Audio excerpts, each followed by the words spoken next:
find yourself 15 years in the past, towards the end of the Cold War in Chernobyl? Like just recently nuclear meltdown Chernobyl? Alright, fuck it, break out the Radics. You play as the then Lieutenant Price under a Captain Macmillan, all gillied up and out on some wet work. The target is this Zakhaev guy, reason being he's selling scavenged nuclear material to the highest bidder. The first chunk of the stage has you sneaking through guarded outposts towards the side of a deal Zakhaev is set to partake in. Every so often, Macmillan gives you the choice to spare enemies as you move past, as if the game only just copped how off the mark its moral stance is and is trying to claw back some brownie points in the most pathetic manner possible, like a domestic abuser donating to save the Amazon. There's a part where you have to lie in some barely knee-high grass as a whole brigade meanders past. And I'm sorry, but the assertion that these presumably well-trained mercenaries can't detect two big, burly, heavily equipped men lying literally underfoot fucking atomizes any hopes the game had of being immersive. Beyond that, and with a little bit of super stealthy covert lumbering, you bear down on your sniping spot. When the time arrives, you tear yourself away from Zakhaev's dreamy gaze to take the shot. A helicopter does a little dance and then you ping him. I think I saw his arm fly off. This is like middle school grade writing. Shut that onto us.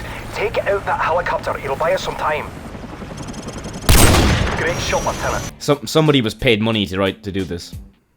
Humanity is a plague. So in case you weren't paying attention, the armless Resi 4 cosplayer from the start is obviously Zaki Boy, meaning he survived and went on to spearhead the Russian ultranationalist movement you've already been acquainted with. You beat a hasty retreat, over the course of which Macmillan gets hit by a down chopper, so you have to carry him like a Scottish snipey turret. You hold off a frankly absurd onslaught of mercs at the LZ with your handful of claymores and 2 snipers, before your Uber arrives and you get the hell out of Dodge. Snap back to reality, the squad is rumbled and Zakhaev's troops have arrived to lay siege to the safe house. You defend as long as possible, making use of 2 lines of remote charges, a helicopter minigun, a stockpile of anti-air missiles, a suit of diamond armor, an everything-proof shield, an enchanted cock ring. The area turns out too hot for an evac team to land, so in an act of blithering idiocy, they abandon their reinforced position to forge their way down the hill. But then at that point I had picked up a P90, which might as well be an aimbot for how it trivializes combat in anything short of sniping range.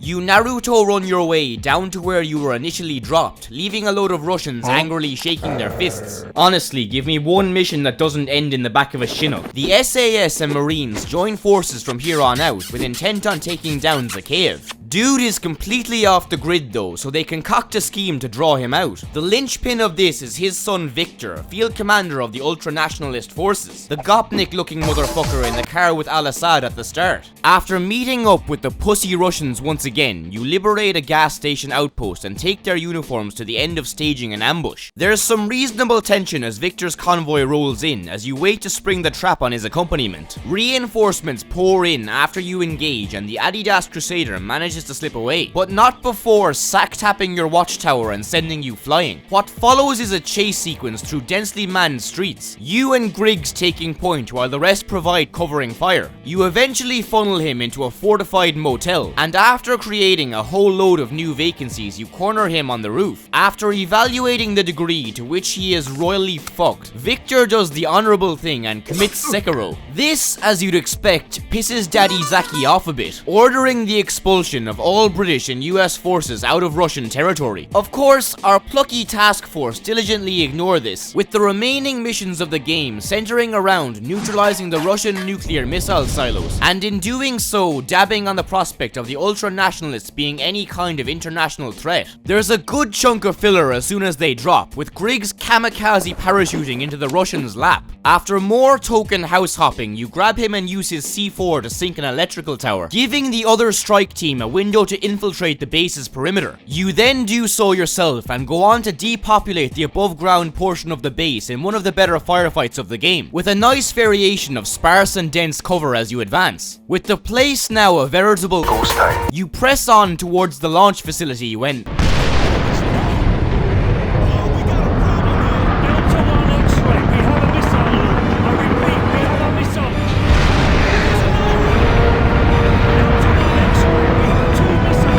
Zakhaev lets off 2 IBMs with 6 nuclear warheads a pop, aimed squarely at the US East Coast, thereby changing the mission dynamic from a tactical insertion to a mad dash to avert large-scale genocide. So the task force pegs it towards the silos, walking straight into the bulk of Zakhaev's defensive forces, attack copters, light armor, the works. You use a smokescreen and C4 to disable the first 2 BMPs, and if you're impatient like myself, an RPG to take out the third, mowing down infantry all the while. Goodness me, how did he miss? With the area clear, you toss yourself down an air vent to your death. With the area clear, you rappel down towards launch control. At this point, the warheads have deployed and are rapidly descending upon the urban centers of the eastern seaboard. The likes of New York, Washington DC, and... oh dear God, not Baltimore. If you want to be famous, learn how to take blood out of car upholstery.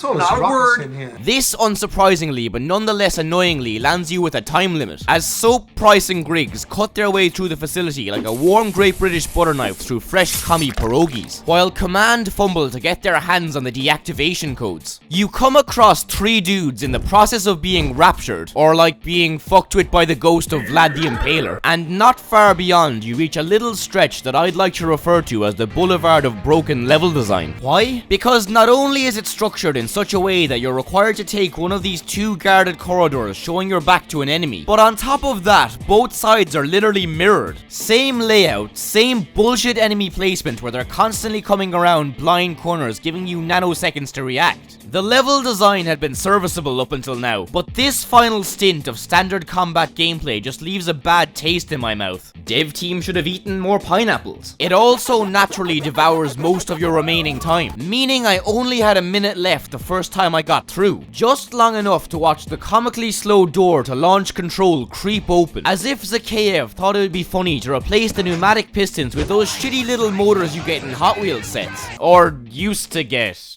Do they still make Hot Wheels? Christ, I feel fucking old. With a bit of jaw-grinding trial and error, you get through with just enough time to blast your way into the control room and hammer in the deactivation codes. And then everybody clapped.